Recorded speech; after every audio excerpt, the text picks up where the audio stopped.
السلام علیکم ورحمۃ اللہ وبرکاتہ۔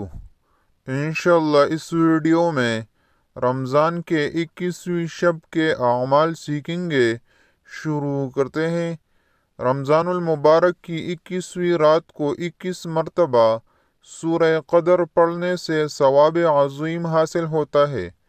رمضان المبارک کی 21ویں رات کو 2 رکعت نفل نماز اس طرح سے پڑھے کہ ہر رکعت میں سورۃ الفاتحہ کے بعد ایک مرتبہ سورہ قدر اور 3 مرتبہ سورہ اخلاص پڑھے۔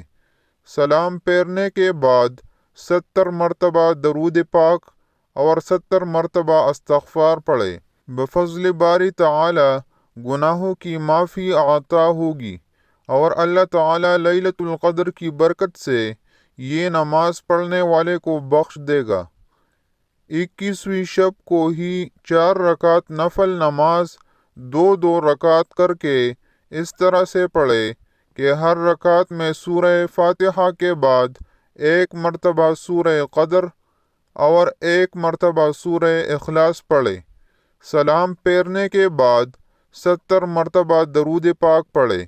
اللہ تعالیٰ کے فضل و کرم سے فرشتے اس نماز کے پڑھنے والے کی مغفرت کے لیے دعا کریں گے۔ اس ویڈیو میں اتنا ہی۔ اللہ حافظ۔